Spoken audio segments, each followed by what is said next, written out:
बात चल रही थी युवाओं को भविष्य को लेकर के।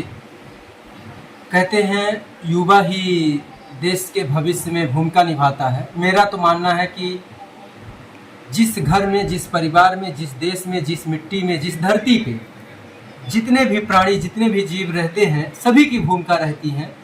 पर मैं आज की सिचुएशन, आज के परिवेश के अनुसार, चाहे वो भारत की युवा हो, चाहे किसी अन्य देश के युवा हो या धरती कह लें, हम चाहते हैं ये किसी अकेले युवा की जिम्मेदारी नहीं होती है सभी युवाओं की होती है। तो सभी युवाओं को मिल करके देश की तरक्की के लिए अपने क्षेत्र में, अपने गांव में, अपने परिवार में, अपने समाज में, अपने देश के लिए कुछ न कुछ सोच, अच्छे विचार लाना पड़ेगा। उन विचारों को अपने दिमाग में ना रख करके बाहर लाना पड़ेगा, आदान प्रदान करना पड़ेगा। कोई भी चीज़ होती है एक्सपोर्ट और इंपोर्ट के माध्यम से ही चलती है, आदान और प्रदान के माध्यम से ही चलती है। अब वो बात अकॉर्डिंग तब आती है कि वो सिचुएशन क्या है, किस प्रकार की है।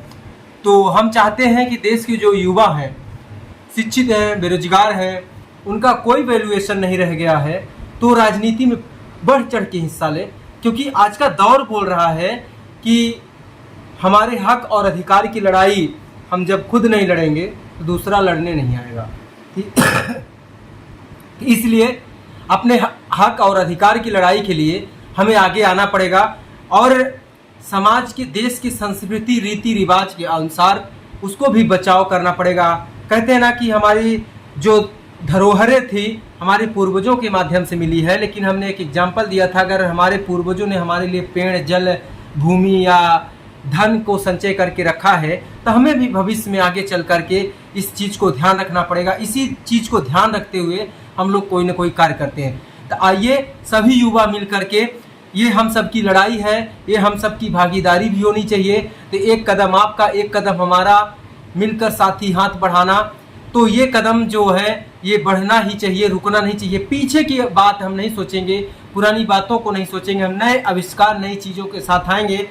बस गलतियों को न दोहराते हुए हमें यह ध्यान रखना है कि उन चीज़ों से सीख करके हमें एक नई सोच, नई ऊर्जा लानी है। तो आइए हम सब लोग मिल करके एक नई ऊर्जा, नई संचार, नए जीवन का विचार करते हैं। पुराने मतभेदों को भुला करके एक नया जीवन यापन करने के लिए एक सीढ़ी बनाते हैं, एक पीढ़ी बनाते हैं। तो जय विश्व, जय भूमि, जय हिंद।